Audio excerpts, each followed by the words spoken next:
오늘은 이제 전도서 6장과 7장 그리고 시간이 허락되면 8장의 일부를 우리가 함께 다루도록 하겠는데요. 자, 솔로몬의 10번째 실험을 우리가 6장에서 보게 됩니다. 솔로몬의 10번째 실험은 세상적인 혹은 물질적인 만족을 즐기는 것을 통해서 인생에 진정한 의미가 있는가 찾아보려는 그런 실험입니다. 그는 극도의 실망과 좌절로 약간 염세적인 생각을 갖게 되었습니다. 부가 솔로몬에게 진정한 삶의 의미를 가져다 주지 못했다는 것을 우리가 느끼게 됩니다.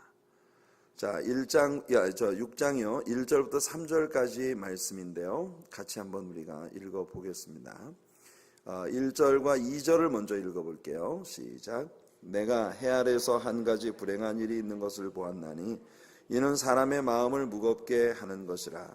어떤 사람은 그의 영혼이 바라는 모든 소원에 부족함이 없어 재물과 부요와 존귀를 하나님께 받았으나 하나님께서 그가 그것을 누리도록 허락하지 아니하셨으므로 다른 사람이 누리나니 이것도 헛되어 악한 병이로다. 네, 이 말씀은 그러니까 버는 사람 따로 있고 쓰는 사람 따로 있더라 하는 이야기입니다.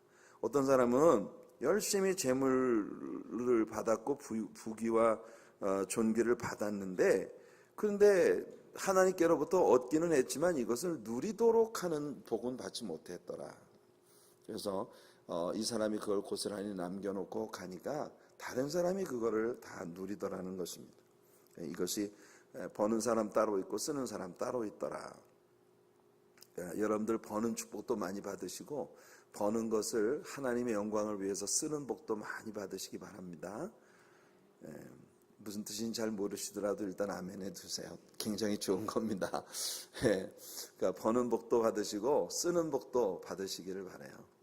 저는 성경에서 스가랴 선지자를 통해서 하나님이 주셨던 말씀 가운데 스룹바벨의 손이 이전에 지대를 놓았으니 그 손으로 이 일을 마치게 하리라 라고 말씀하신 그 말씀이 저는 참 좋습니다. 여러분들이 인생 살면서 설계하고 계획했던 거, 아버지 하나님 앞에서 여러분들이 꿈꾸고 소원하며 비전으로 품었던 일들의 기초를 여러분들의 손으로 놓았다면 그 일들을 완성시키는 복도 여러분들을 통해서 또 나타나게 되는 그런 은혜가 여러분들에게 있기를 바라요. 그건 정말 소중한 일입니다. 어떤 사람은 시작만 해놓고 끝내지 못하는 그런 사람들도 많이 볼 수가 있고, 특별히 이제 솔로몬이 이야기하는 것처럼 부귀를 가지고 있다고 해서 그 부귀를 내가 다 쓸 수 있는 것은 아니더라는 겁니다. 부귀가 나한테 있어도 그게 다 내 것이 아니더라는 그런 이야기를 하고 있습니다. 3절을 한번 같이 읽어보겠습니다. 3절. 사람이 비록 100명의 자녀를 낳고 또 장수하여 사는 날이 많을지라도 그의 영혼은 그러한 행복으로 만족하지 못하고 또 그가 안장되지 못하면 나는 이르기를 낙퇴된 자가 그보다는 낫다 하나니. 자, 참 아주 맹랑한 그 말씀입니다. 우선은 여기 1절과 2절이 이야기하고 있는 부요와 존귀를 소유하고 있고 3절이 이야기하고 있는 100명의 자녀를 낳고 또 장수하는 삶을 살았다면 사실 이 세상에 있는 모든 사람들이 다 부러워하는 그런 삶을 이 사람 산 거예요. 그렇지 않아요? 100명의 자녀를 낳고 그리고 또 장수의 복도 누렸고 부귀와 또 부요와 존귀를 또 얻었습니다. 그러니까 인생 이보다 더 유복해 보이는 사람이 어디 있겠어요? 여러분들 주변에 이런 사람을 보면 야, 참 부럽다. 어떻게 저 사람 저렇게 복을 받았지? 쉽지 않겠어요? 그런데 그렇게 눈으로 보이는 부요와 존귀 그리고 장수하며 100명의 자손을 낳았다고 하는 이와 같은 모든 일들 속에 진짜 행복이 있는 게 아니더라는 것이 솔로몬의 실험 보고입니다. 그것은 뭐냐? 세상적인 만족을 누리더라도 영적인 만족이 따르지 않는다면 그 세상에서 누리는 모든 만족이 다 헛것이더라는 거예요. 진짜 만족이 그 안에 없더라는 겁니다. 영적인 만족이 따라야 된다는 거예요. 그래서 솔로몬은 아주 극단적인 말을 했습니다. 그런 사람은 차라리 세상에 태어나지 않는 것이 나을 뻔했다라고 하는 그런 설명이에요. 여러분, 세상에서 모든 사람이 부러워할 만한 모든 걸 다 갖고 있는데, 그런데도 그 사람에게 영적인 내면의 만족이 없다면 그렇게 모든 사람이 부러워하는 화려한 모든 것을 가졌어도 그 사람은 차라리 태어나지 않는 쪽이 나을 뻔했다. 왜냐하면 일단 그 사람이 태어났다고 하는 건 그 사람의 영이 존재하게 되었다는 것이고, 그 영이 존재하는 한 영적인 세계에서 영원이라고 하는 시간을 어떻게든 보내야 한다는 것이 결정되었다는 것이죠.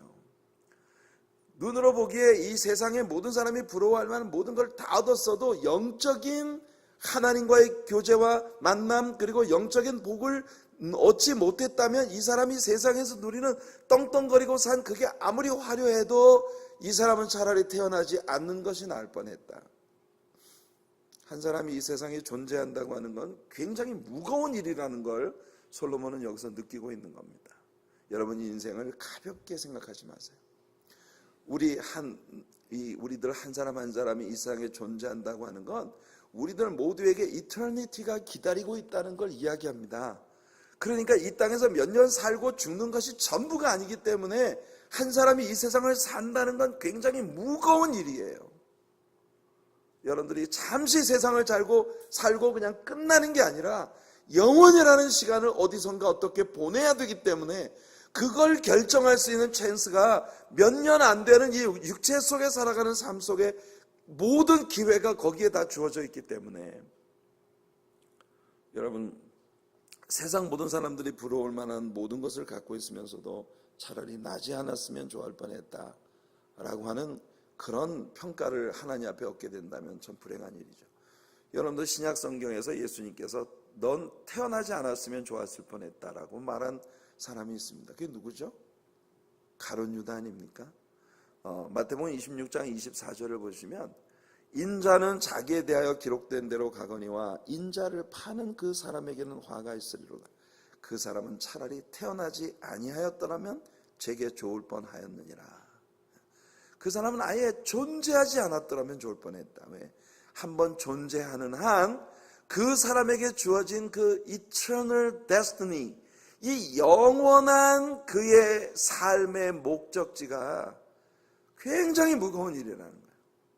여러분들도 인생 살면서 세상에 살아가는 것이 전부가 아니라 이 세상의 삶이 끝나고 난 후 영원이라고 하는 시간과 공간이 나를 기다리고 있다고 하는 것을 항상 인지하고 살아가는 그런 은혜가 여러분들에게 있게 되기를 예수님 이름으로 축원해 드립니다.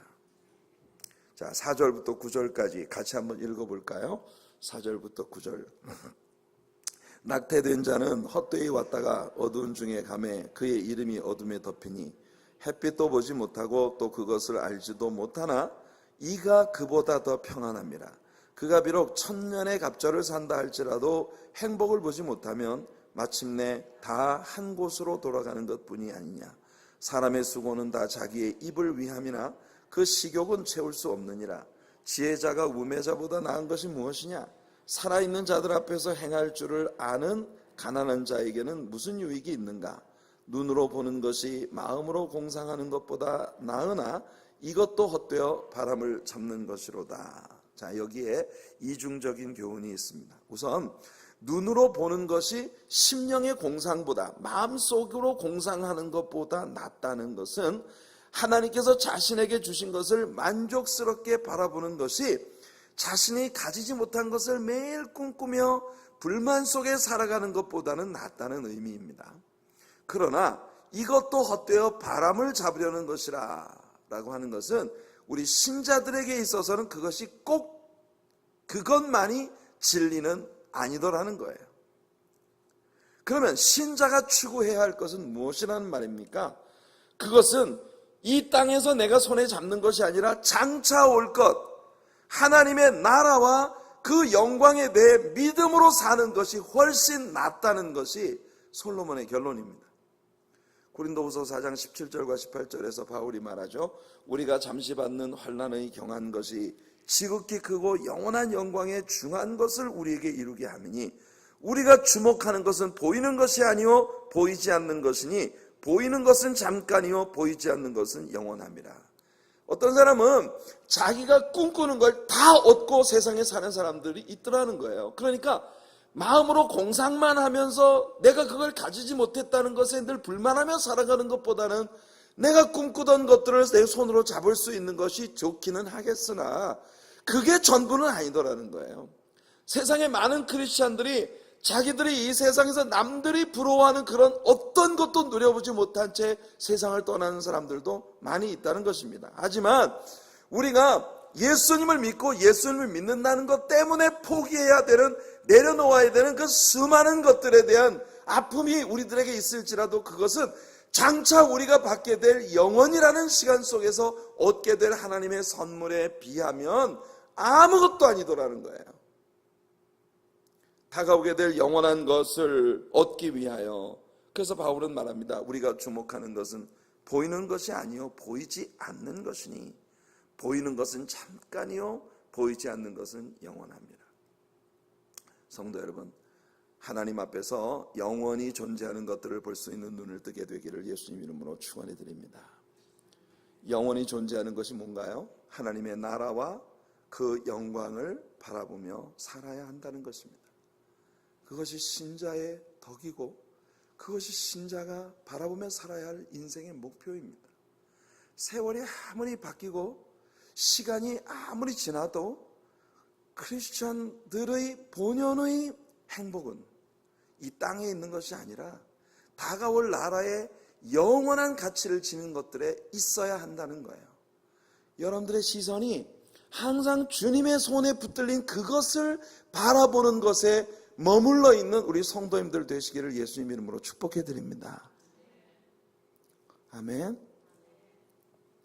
기독교 신앙의 본질이 자꾸 바뀌어갑니다. 교회 역사 속에서 어떤 그 세상의 흐름, 세상의 트렌드에 따라서 교회가 추구하는 것들도 자꾸 바뀌어요. 그렇지만 세상이 아무리 바뀌고 세상 사람들의 삶의 패턴이 아무리 달라져도 여전히 크리스찬들이 바라봐야 하는 것은 하늘나라에 속한 것이고 하나님의 손에 붙들린 것이어야 한다는 겁니다. 아브라함이 저 하늘나라에 영원히 지으실 터가 있는 성읍을 바라보았기에 이 땅에서 그 부유한 물질 문명이 있었던 땅을 떠나 하나님이 가라고 하는 말씀만 듣고 어디로 가야 될지도 모르고 떠나버릴 수 있었던 것처럼 그렇게 살아야 된다는 거예요. 모세가 애굽의 바로의 궁궐 안에 있으면 왕자로서 혹은 바로의 후계자로서 대단한 권세와 영광을 누릴 수 있었겠지만 고난받는 자기들의 동족과 함께하는 것이 그 애굽의 바로의 궁궐에 거하는 것보다 더 영화로운 일이라고 믿었기 때문에 그 궁궐을 떠나서 고난받는 자신의 백성들과 함께 했던 것처럼 더 영원하고 더 가치 있는 것을 얻기 위하여 이 세상에서 사람들이 부러워하는 것들을 내려놓을 수 있는 그런 마음과 결단, 시각의 변화가 우리들 모두에게 일어나야 한다는 것이에요. 성도입니다. 여러분들이 성도예요.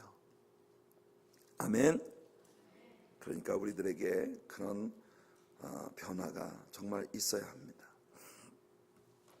자, 10절부터 12절까지 말씀을 함께 읽어볼게요. 이미 있는 것은 무엇이든지 오래전부터 그의 이름이 이미 불린 바 되었으며 사람이 무엇인지도 이미 안 바 되었나니 자기보다 강한 자와는 능히 다툴 수 없느니라.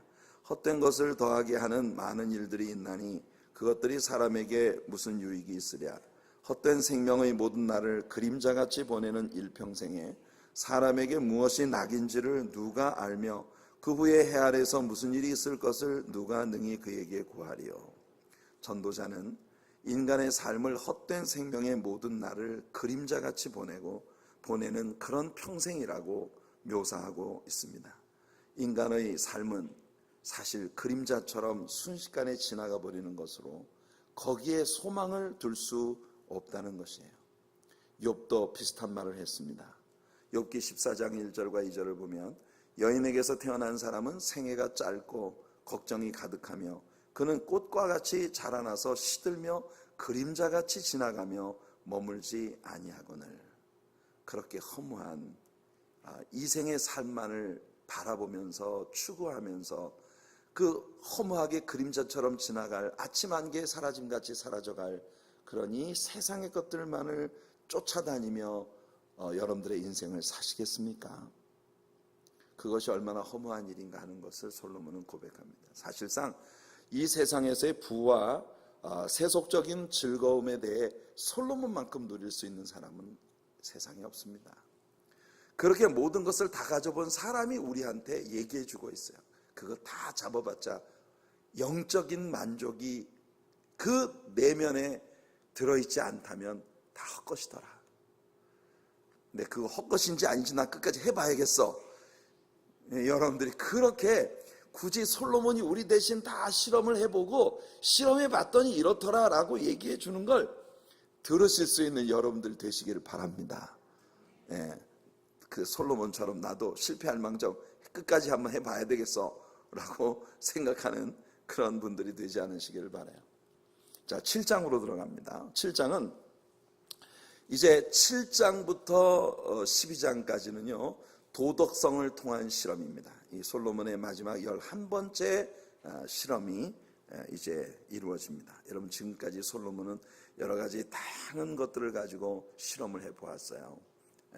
철학적인 그런 사고, 아주 극도의 숙명론적인 그런 그 철학적 사고를 가지고 인생을 실험해 보기도 하고, 그가 가지고 있었던 물질, 또 누릴 수 있었던 쾌락, 또 그가 가지고 있는 지식들, 그리고 엄청난 사업들, 어마어마한 규모의 그런 대단한 일들, 많은 것들로 솔로몬은 인생을 실험을 해보았는데, 이제 종교, 심지어 종교 시스템을 통한 그런 실험까지도 솔로몬이 해보았습니다만, 그런 것들을 통해서 아무것도 인생의 진정한 의미를 얻지 못했다는 거예요. 하나님 한 분, 또 하나님께서 우리들에게 주신 예수 그리스도, 그분 외에는 인생의 진정한 의미가 없다라고 하는 것을 분명히 했습니다.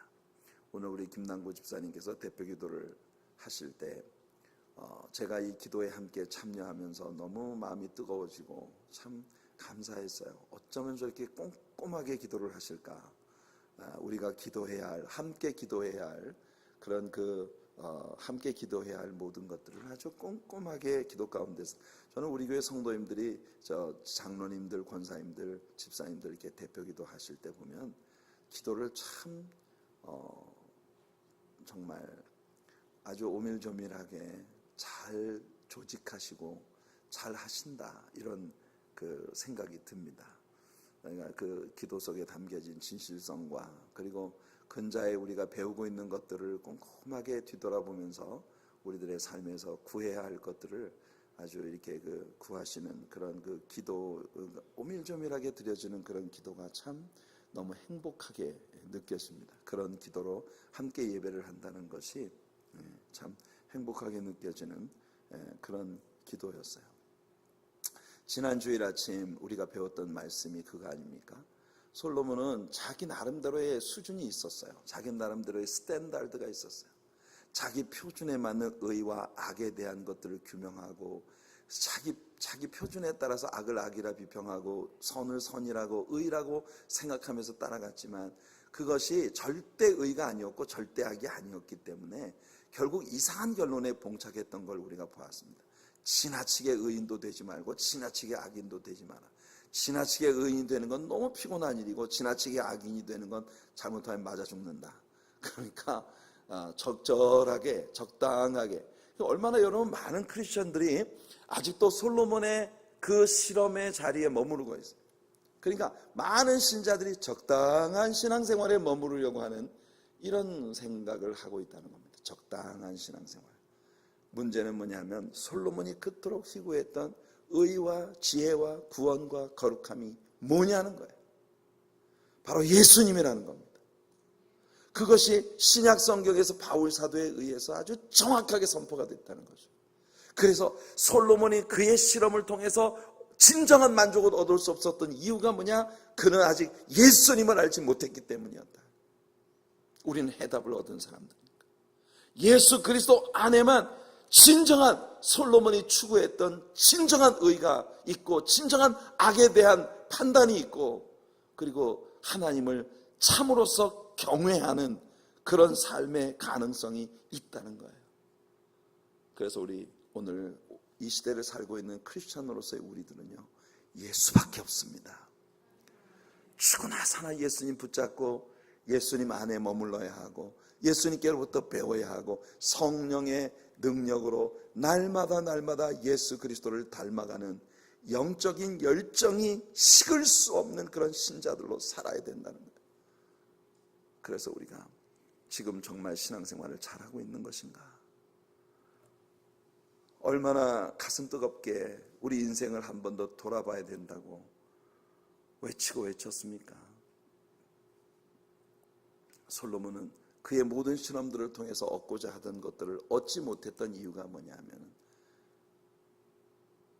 아직 그가 예수 그리스도 안에만 있는, 오직 하나님 안에서만 발견되어질 수 있는 진정한 해답을 얻지 못했기 때문이에요.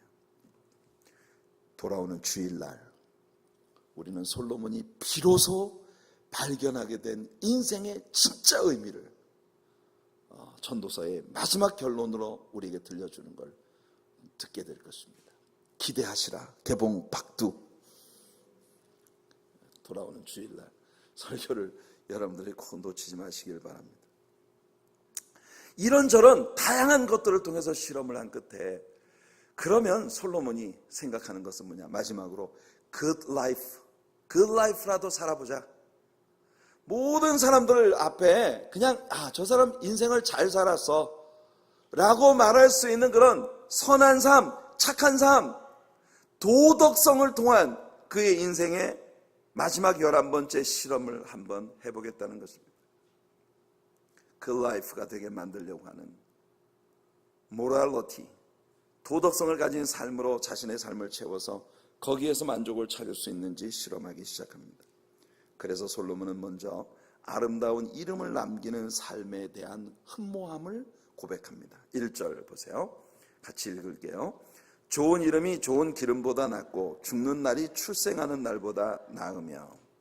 자, 여기 좋은 기름이라고 하는 것은 세상적인 만족과 재물을 상징합니다. 여러분, 우리가 창세기에서 야곱이 형에서의 낯을 피하여 도망을 치다가 베델에서 잠들었을 때, 루스 땅에서 잠들었을 때 거기에서 하나님이 그에게 나타나셔서 내가 너를 이끌어 이 떠난 곳으로 돌아오게 하겠다라고 약속을 주셨을 때 야곱이 깨어나서 그 베게 했던 돌을 기둥으로 삼고 그 위에 기름을 부어 그곳을 하나님의 제단으로 삼았다라고 하는 말씀을 우리가 배울 때, 이 사람들이 기름을 왜 들고 다녀? 이 기름을 들고 다닌다는 게 뭐냐면 바로 물물 교환을 통해서 무엇이든 내가 필요한 것을 구할 수 있는 화폐의 개념을 가진 것이었단 말이에요. 화폐의 개념. 그러니까 좋은 기름이라고, 고대적 사람들이 좋은 기름이라고 이야기하는 것은 그것은 이 세상의 만족과 재물을 상징하는 상징성을 가진 그런 물건입니다. 솔로몬은 사람이 아름다운 이름, 즉 fame, 명성을 갖는 것이 세상에서 만족과 재물을 누리는 것보다 나은 일이라고 말합니다. 그러니까 이 무슨 말이냐 하면은 굉장히 도덕성에 있어서 사람들에게 존경을 받는 좋은 이름, 아주 명예로운 이름을 얻는 것이 세상의 부를 얻는 것보다 나은 일이다. 이렇게 이야기하고 있는 겁니다. 사람이 아름다운 이름을 갖는다는 건 귀한 일이죠. 주변 사람들과 전혀 논쟁을 벌이는 일도 없고 언제나 착한 사람으로 기억될 만큼 늘 선한 웃음을 웃으며 다니고 그저 모든 일에 우호적이고 관용의 태도를 보이며 사람들과 잘 지내, 모든 사람들에게 저 사람 참 좋은 사람이야 라고 하는 레퓨테이션을, 그런 그 평판을 얻는 이런 사람으로 산다는 거 참 귀한 일입니다. 그 사람이 죽을 때에는 온 동네 사람들이 다 모이고 설교자는 그의 일생이 얼마나 아름다웠는지를 그의 장례식에서 극찬을 하게 되는 그런 삶, 누구나 사람들이 원하는 삶이죠. 그러나 솔로몬은 묻습니다. 그것이 생의 진정한 만족일까? 바울은 우리들에게 우리의 이름이 하나님께 기억되도록 해야 한다고 거듭 가르칩니다. 고린도후서 2장 15절을 보니 우리는 구원받는 자들에게나 망하는 자들에게나 하나님 앞에서 그리스도의 향기니. 이 세상에서 고난을 받아, 고린도후서라고 하는 책은 바울이 예수님을 위해서 얼마나 많은 고난을 받았는지를 우리들에게 펼쳐주는 책입니다.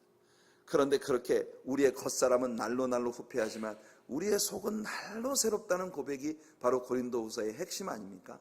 그가 얼마나 예수님의 복음을 위해 많은 고난을 받았나, 얼마나 많이 매맞고, 그리고 또 성읍에 있으면 성읍에서, 또 들판에 나가면 들판에서, 강에는 강에서, 바다면 바다에서, 또 이방 사람들에게, 동족들에게 그가 가는 곳마다 말할 수 없는 고난과 역경이 그를 따랐지만, 그러나 그의 내면에 있는 주님을 향한 이 희생의 열정과 사랑을 누구도 빼앗아갈 수 없었다는 것이 고린도후서의 바울 사도의 가르침이거든요. 그래서 그는 말합니다. 구원받는 사람들이나 망하는 자들이라고 하는 것이 무엇을 말하느냐 하면은 이 세상에서 고난받는 사람들을 말합니다. 모든 사람들이 저 사람 망했어 라고 표현할 만큼 그렇게 고난을 받아야만 기독교 신앙을 지킬 수 있었던 사람들이 그 시대에 너무 많았습니다. 그러나 그런 모든 사람들 앞에서 우리는 하나님 앞에서의 그리스도의 향기다. 여러분, 세상 사람들이 우리에게 대해서 어떤 평판을 하느냐 하는 게 중요한 게 아니라 하나님 앞에서 우리가 어떤 냄새를 풍기는 사람인가, 모든 것을 아시는 하나님 앞에 우리는 어떤 사람으로 평가되어지느냐, 이게 중요하다는 거예요. 그래서 고린도후서 6장 8절로 10절 말씀을 보면 영광과 욕됨으로 그러했으며 악한 이름과 아름다운 이름으로 그러했느니라. 우리는 속이는 자 같으나 참되고 무명한 자 같으나 유명한 자요, 죽은 자 같으나 보라 우리가 살아있고 징계를 받는 자 같으나 죽임을 당하지 아니하고, 근심하는 자 같으나 항상 기뻐하고, 가난한 자 같으나 많은 사람을 부욕해 하고, 아무것도 없는 자 같으나 모든 것을 가진 자로다. 이것이 신자의 영광이라는 겁니다. 세상 사람들의 눈앞에 평가되는 것이 전부가 아니라는 거예요. 하나님 앞에서 우리가 어떤 존재인가. 성도 여러분, 이 깊은 은혜를 얻는 성도님들 되시기를 축복합니다. 그러므로 솔로몬은 우리에게 의미 없는 인생에 스스로 속지 말라고 말하는 거예요. 2절 같이 한번 읽어볼까요? 굉장히 의미 깊은 이야기합니다. 초상집에 가는 것이 잔치집에 가는 것보다 나으니 모든 사람의 끝이 이와 같이 됨이라. 산자는 이것을 그의 마음에 둘지어다. 아멘. 초상집에 가는 것이 잔치집에 가는 것보다 낫다. 그 이유가 뭘까요? 여러분, 초상집에 가면 사람이 숙연해집니다. 거기에는 거짓이 있을 수가 없어요. 살아있는 자들이 항상 유심해야 하는 것, 그것은 죽는 날입니다. 우리들 모두에게 죽음의 날이 다가온다는 거예요. 잔치집은 뭔가 붕 떠있고 이 세상에서 뭔가 대단한 것을 얻을 수 있을 것 같은 기대를 갖게 하는 게 잔치입니다. 그러나 초상집에 가면 우리들 모두에게 저와 같은 날이 온다 라고 하는 숙연한 교훈을 우리에게 가져다 준다는 거예요. 그래서 장례식장에 앉아있으면 사람이 다 정직해집니다.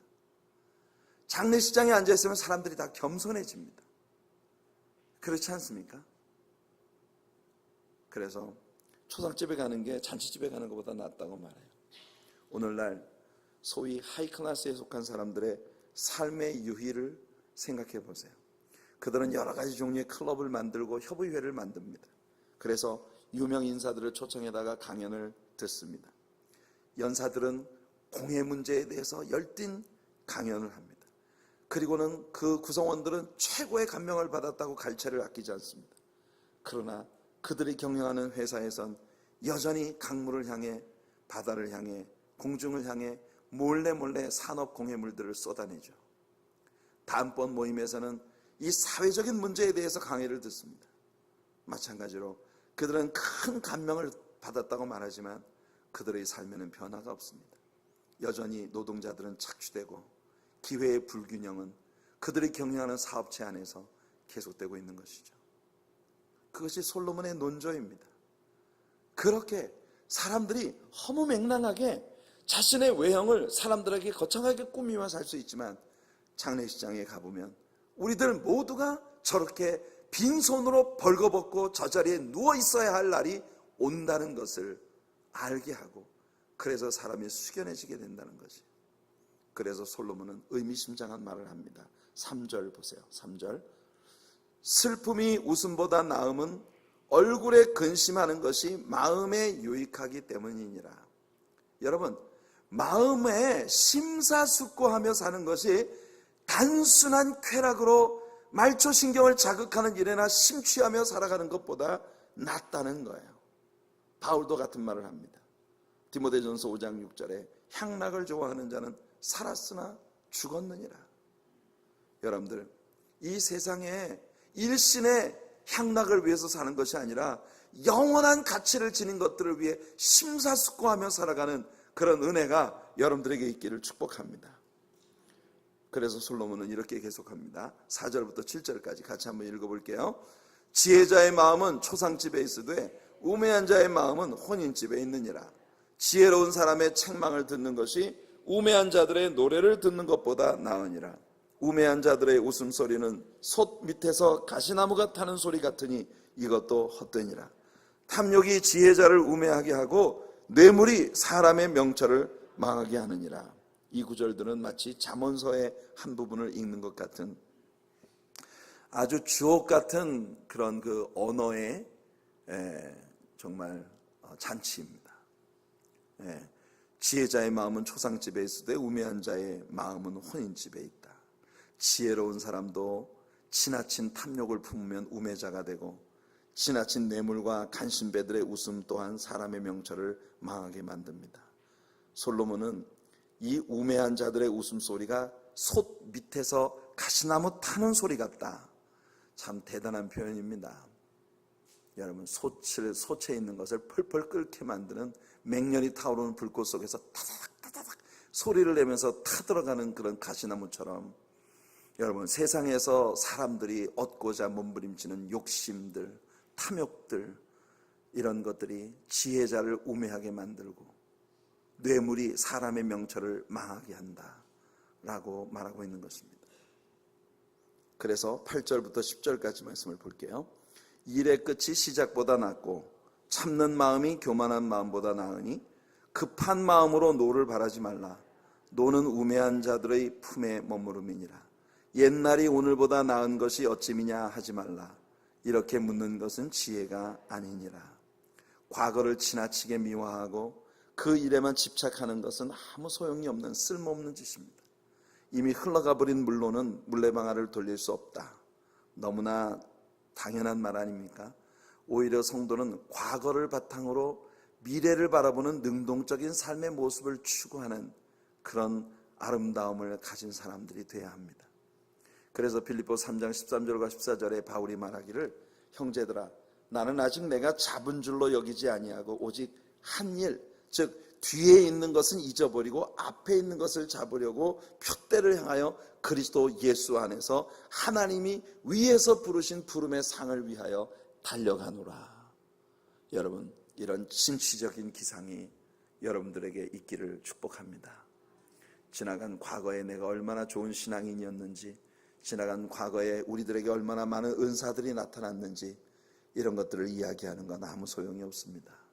지나간 과거를 바탕으로 앞일에 아직까지도 내가 이 세상에 살아야 할 남아있는 날들에 주님이 내 삶을 통해 이루실 일들을 믿음으로 꿈꾸고 기대하고 바라보며 진취적인 기상을 가지고 표대를 향해 그리스도 예수 안에서 우리가 받게 될 부르심의 상을 향하여 달려가는 그런 믿음이 우리들 모두에게 있게 되기를 예수님 이름으로 축원해 드립니다. 11절부터 18절까지는 지난 주일 아침 설교를 통해서 충분히 다룬 부분입니다. 죄와 의에 대한 솔로몬의 어설픈 정의와 그것이 낳은 불만족, 그리고 진정한 지혜와 의는 예수 그리스도이시며 그리스도를 소유하는 삶이 진정한 의미를 가진 삶이라는 걸 우리는 이 구절들을 통해서 배웠습니다. 지난주일 아침 설교를 상기하면서 우리 11절부터 18절까지 함께 한번 읽어보겠습니다. 지혜는 유산같이 아름답고 햇빛을 보는 자에게 유익이 되도다. 지혜의 그늘 아래 있음은 돈의 그늘 아래 있음과 같으나 지혜에 관한 지식이 더 유익함은 지혜가 그 지혜 있는 자를 살리기 때문이니라. 하나님께서 행하시는 일을 보라. 하나님께서 굽게 하신 것을 누가 능히 곧게 하겠느냐. 형통한 날에는 기뻐하고 곤고한 날에는 되돌아보아라. 이 두 가지를 하나님이 병행하게 하사 사람이 그의 장래일을 능히 헤아려 알지 못하게 하셨느니라. 내 허무한 날을 사는 동안 내가 그 모든 일을 살펴보았더니 자기의 의로움에도 불구하고 멸망하는 의인이 있고 자기의 악행에도 불구하고 장수하는 악인이 있으니 지나치게 의인이 되지도 말며 지나치게 지혜자도 되지 말라. 어찌하여 스스로 패망하게 하겠느냐. 지나치게 악인이 되지도 말며 지나치게 우매한 자도 되지 말라. 어찌하여 기한 전에 죽으려고 하느냐. 너는 이것도 잡으며 저것에서도 내 손을 놓지 아니하는 것이 좋으니 하나님을 경외하는 자는 이 모든 일에서 벗어날 것임이니라. 여러분 기억하시죠? 이 구절에서 우리가 핵심이 되는 이 구절 전체의 의미를 풀어갈 수 있는 열쇠가 되는 구절이 바로 12절이었습니다. 근데 그 12절이 우리 성경에 굉장히 모호하게 번역이 되어 있었던 것을 여러분들에게 지난주에 아침에 말씀해 드렸어요. 지혜의 그늘 아래 있으면 돈의 그늘 아래 있은 것 같으나, 이게 지혜도 우리를 프로텍트 해주는 것이 되고 돈도 우리를 프로텍트 해주는 것이 되지만, 무엇보다 중요한 것은 지혜를 갖는 것인데, 그 지혜가 우리들에게 무엇보다 유익하다는 건 그 지혜가 지혜를 가진 사람에게 생명을 주는 능력이 있기 때문이다. 그래서 이 말씀 속에서 우리에게 생명을 주는 능력이 되는 지혜가 뭐냐, 이것이 바로 예수 그리스도다라고 하는 것을 우리가 지난주일 아침에 함께 풀어갔던 것입니다. 굉장히 아주 중요한 말인데 너무 모호하게 번역이 되어 있는 아쉬움이 있는 그런 구절이었어요. 자, 그래서 지난주에 설교를 통해 다루었던 18절까지 말씀을 넘기고 이제 19절부터 22절까지 말씀을 같이 한번 읽어보겠습니다. 지혜가 지혜자를 성읍 가운데 있는 10명의 권력자들보다 더 능력이 있게 하느니라. 선을 행하고 전혀 죄를 범하지 아니하는 의인은 세상에 없기 때문이로다. 또한 사람들이 하는 모든 말에 내 마음을 두지 말라. 그리하면 내 종이 너를 저주하는 것을 듣지 아니하리라. 너도 가끔 사람을 저주하였다는 것을 내 마음도 알고 있느니라. 솔로몬의 말이 참 재미있습니다. 사람들이 나에게 하는 말에 너무 마음을 두지 말아라. 그 말은 무슨 말이냐면은 내가 어떤 도덕성을 가지고 하나님 앞에 살고 있다고 사람들이 내게 다가와서 막 칭찬을 해도 거기 너무 마음을 두지 말아라. 사실은 너의 밑에서 너를 섬기는 종들이 너에 대해서 뭐라고 말하는지 그걸 들을 수 있어야 된다. 무슨 말인지 아시겠어요? 절친한 친구들이 와서 슈걸 코티드 되어진 사탕 발림 있잖아요. 슈걸 코티드 되어진 그런 말로 여러분들에게 막 참 당신은 정말 대단해, 지혜로워, 아유 우리 친구 중에 당신 같은 사람이 있다는 게 너무 영광스러워. 그런데 여러분 밑에서 학대받는 종들이 여러분들에 대해서 뭐라고 말하는지 그걸 들을 수 있어야 된다는 거예요. 너무나 여러분들에게 어떤 이 사람은 도덕군자야, 대단해, 착해, 이런 말에 귀를 기울이다 보면 진짜 여러분으로 인해 상처를 받고 아픔을 가진 사람의 말은 들을 수가 없다는 거예요. 그러면서 솔로몬이 말합니다. 너도 가끔 남을 저주했다는 것을 네 마음도 알고 있지 않느냐. 그러니까 여러분, 우리는요 이 세상에서 나를 칭찬해주고 높여주는 사람의 말에 귀 기울이는 것만큼 또한 나에 대해서 아픔을 가지고 있는 사람들의 말에도 귀를 기울이는 것이 필요하다. 이런 지혜가 우리들에게 있기를 바랍니다. 그래서 솔로몬은 자신의 도덕성을 가지고는 하나님 앞에 설 수 없다는 것을 발견하기 시작하는 거예요. 선을 행하고 죄를 범치 아니하는 의인은 언제나 모든 것을 선하게만 살고 죄를 전혀 범하지 않는 의인은 세상에 없기 때문이다. 그렇게 솔로몬은 말하고 있는 것입니다. 23절부터 29절까지 한번 같이 읽어볼까요? 내가 이 모든 것을 지혜로 시험하여 스스로 이르기를 내가 지혜자가 되리라 하였으나 지혜가 나를 멀리하였도다. 이미 있는 것은 멀고 또 깊고 깊도다. 누가 능히 통달하랴. 내가 돌이켜 전심으로 지혜와 명철을 살피고 연구하여 악한 것이 얼마나 어리석은 것이요 어리석은 것이 얼마나 미친 것인 줄을 알고자 하였더니 마음은 올무와 금을 갖고 손은 포승 같은 여인은 사망보다 더 쓰다는 사실을 내가 알아내었도다. 그러므로 하나님을 기쁘게 하는 자는 그 여인을 피하려니와 죄인은 그 여인에게 붙잡히리로다. 전도자가 이르되 보라 내가 낱낱이 살펴 그 이치를 연구하여 이것을 깨달았노라. 내 마음이 계속 찾아보았으나 아직도 찾지 못한 것이 이것이라. 1000사람 가운데서 한 사람을 내가 찾았으나 이 모든 사람들 중에서 여자는 한 사람도 찾지 못하였느니라. 내가 깨달은 것은 오직 이것이라. 곧 하나님은 사람을 정직하게 지으셨으나 사람이 많은 꾀들을 낸 것이니라. 참 솔로몬이, 여러분 이 솔로몬의 하는 이 논조를 여러분들이 깨달으십니까? 인생 살면서 자기는 굉장히 지혜자가 되겠다고 열심히 노력을 했다는 거예요. 그런데 돌이켜서 전심으로 지혜와 명철을 살피고 연구해서 악한 것이 얼마나 어리석은 것이고 어리석은 것이 얼마나 미친 것인 줄을 알고자 여러 가지 지혜로운 지혜와 명철로 살아가는 삶을 실험을 해보았더니 여성들은 전부 하나같이 그 마음이 올무화 같고 그물 같고 손은 포승줄 같고 사망보다 더 쓴 그런 존재라는 것을 알게 되었다는 거예요. 1000명의 남자들 가운데 남자들 중에 한 사람을 내가 이 선을 가지고 있는 사람을 찾았지만 여자들 가운데는 한 명도 찾지 못했다라고 솔로몬이 말을 하고 있습니다. 여러분, 우리 여성 성도 여러분, 이 솔로몬의 이야기에 대해 어떻게 생각하십니까? 여러분, 너무 두 주먹 불끈 쥐고 분개하지 마십시오. 솔로몬이 지금 여자들을 평가하고 있는 것이 아닙니다. 남자들 중에 오직 한 사람만 내가 찾았다라고 말하는 그분이 누굴까요? 제 생각에는 예수님 같습니다. 예수님이 남자이기 때문에 그래서 그냥 남자 중에는 내가 한 분을 찾았다. 아마 이것이 솔로몬의 해답일 거라 생각합니다. 세상에서 솔로몬이 아주 지혜로운 말을 했어요. 굉장히 교리적으로 굉장히 중요한 발언입니다. 사람들은 모두 선하게 창조되었지만 선하게 창조된 인생들이 아담으로부터 물려받은 죄악의 본성으로 말미암아 살아가면서 계속 죄인의 모습이 드러나게 되더라는 거예요. 이게 남자든 여자든 할 것 없이 사람 중에는 그의 도덕적 의로서 하나님 앞에 옳다 인정한 받을 사람을 내 한 사람도 못 찾았다. 솔로몬의 말은 바로 그겁니다. 내가 여자들 중에는 한 명도 못 찾았다는 건 여자라서가 아니라 사람 중에서는 아무도 없더라는 거예요. 근데 남자 중에 한 분은 내가 찾았다. 예수님이에요. 예수님만이 우리에게 진정한 의를 선물해 주실 수 있는 유일한 우리의 의가 되시고 지혜가 되시고 구원이 되시고 거룩함이 되시는 분이시다.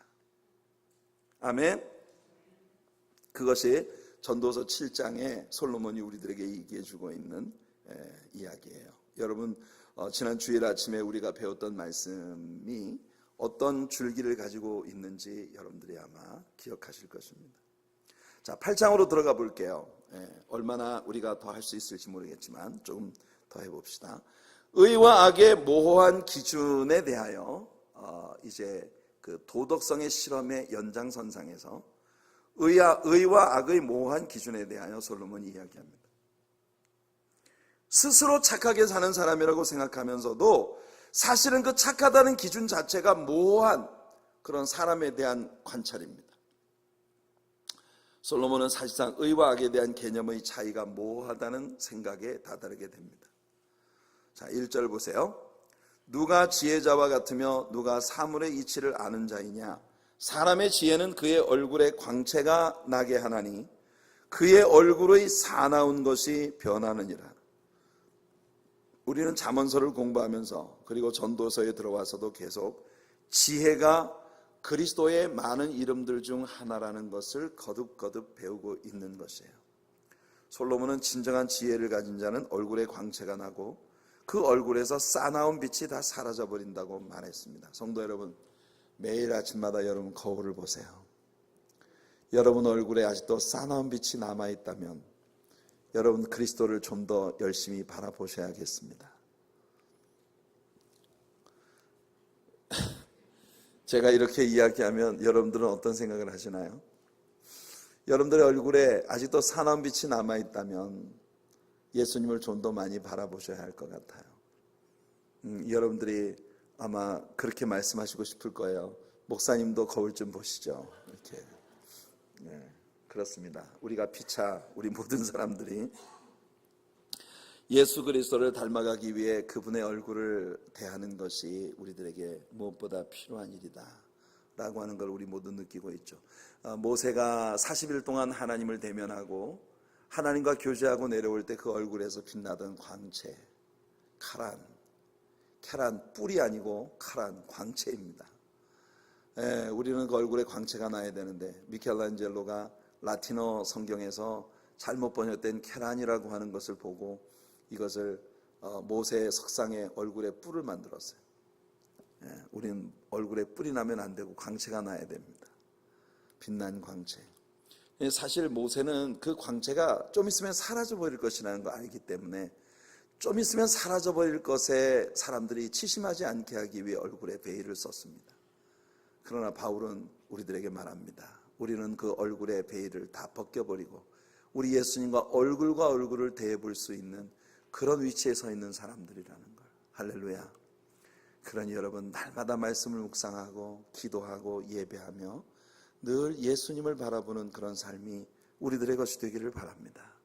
그래서 우리들의 얼굴에서 싸나운 빛이 사라지고 예수님의 빛이 우리 얼굴에 광채가 나게 하는 그런 은혜를 향해 점점 더 나아가는 우리들 모두가 되기를 간절히 소원합니다. 자, 이것이 바로 그리스도를 소유한 사람들의 영광이 아니겠습니까?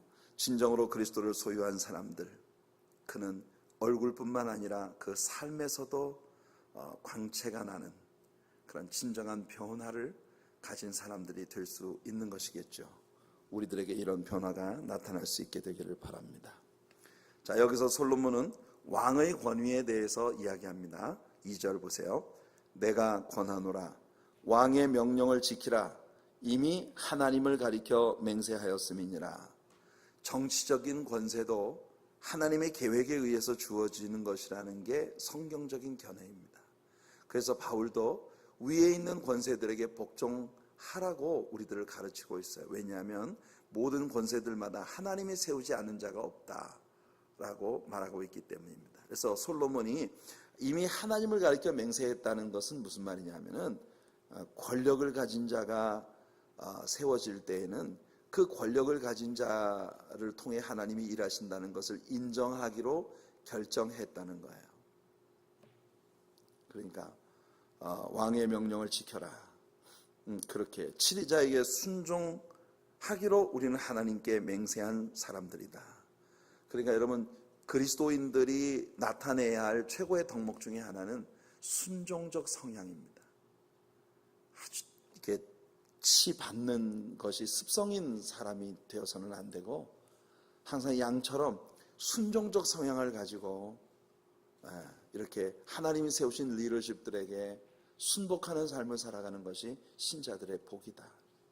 물론 거기에는 리더십으로 세움받은 사람들이 하나님의 뜻을 올바르게 성도들에게 전해야 한다는 전제 조건이 분명히 따르겠지만 아무튼 하나님께서 우리들에게 반항적인 리벨리어스한 것보다는 순종적인 성향을 우리에게 주시는 은혜가 있기를 바랍니다. 자, 3절부터 6절까지 한번 읽어볼게요. 왕 앞에서 물러가기를 급하게 하지 말며 악한 것을 일삼지 말라. 왕은 자기가 하고자 하는 것을 다 행함이니라. 왕의 말은 권능이 있나니 누가 그에게 이르기를 왕께서 무엇을 하시나이까 할 수 있으랴. 명령을 지키는 자는 불행을 알지 못하리라. 지혜자의 마음은 때와 판단을 분별하나니 무슨 일에든지 때와 판단이 있으므로 사람에게 임하는 화가 심함이니라. 권세자들에게는 최대한의 겸손과 경의를 표하는 것이 하나님의 뜻이라는 걸 솔로몬은 여기서 얘기합니다. 다니엘은 전쟁포로였습니다. 자신을 담당하고 있는 권세자들에게 다니엘은 매우 공손했고 또 그들에게도 인정을 받았습니다. 자, 여기까지가 솔로몬의 왕에 대한 태도에 관한 권고인데요. 사실 오늘날은 반발의 세대로 표현되고 있는 세대입니다.